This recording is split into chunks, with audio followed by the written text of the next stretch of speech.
Salut à tous, aujourd'hui on va se retrouver sur une nouvelle vidéo, on va parler du trait en PHP.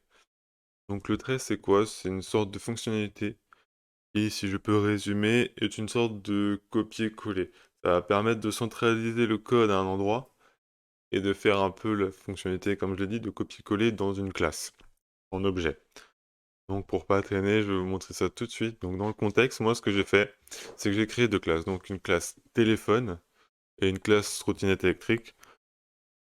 Voilà, le point commun entre les deux, c'est qu'on va avoir potentiellement une autonomie, donc on va vouloir rajouter une variable, une propriété qui va concerner l'autonomie. Donc que ce soit un téléphone ou une trottinette électrique, ils ont une certaine autonomie avant la fin de leur durée de batterie.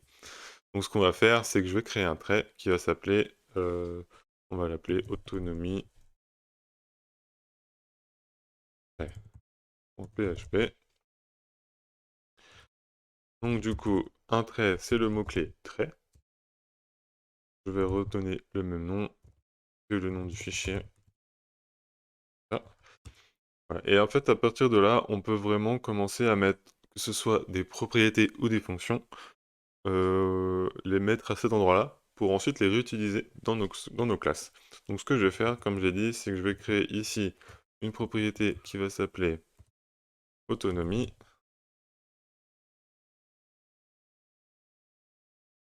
Hop. Et on peut éventuellement créer une fonction, le getter-setter par exemple, qui va s'appeler getAutonomy.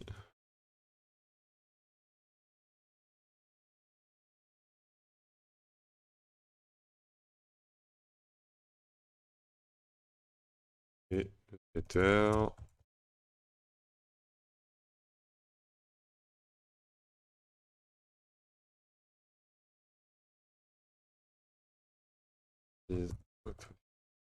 Est égal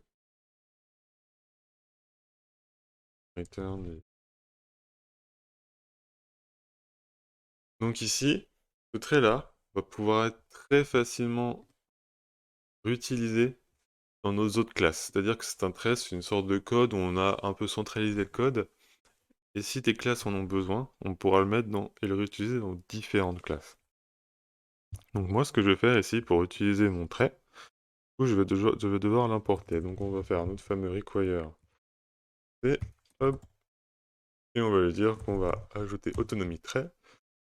Et ensuite, pour utiliser donc ça, en général, on le met au début de la classe, bon, ça n'a pas d'importance, mais c'est le mot-clé use, et ensuite, on lui renseigne seulement le nom du trait, tout simplement.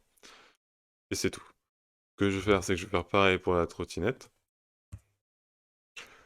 Et à partir de là, on n'a plus rien à faire. On peut déjà commencer à faire des tests. Donc moi, ce que je vais faire, c'est que je vais instancier un téléphone.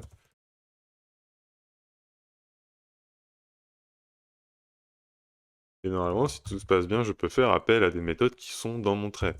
Donc là, je vais faire un set autonomie. Déjà, il me le trouve, c'est bon signe. Et je vais dire qu'il y a une autonomie de 2 heures, pareil. Le téléphone va peut-être avoir une autonomie de 10 heures, par exemple.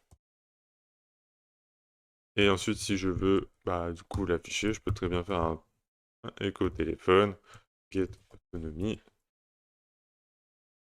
Là, si je recharge, il m'affiche bien le chiffre 10 que j'ai mis au niveau avec le setter. Donc les fonctions qui sont dans le trait sont bien accessibles dans ma classe.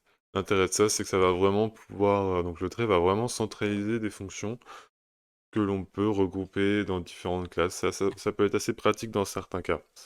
Souvent, on utilise l'héritage pour faire ce genre de choses, mais comme on le sait, l'héritage est limité à un seul héritage et uniquement un.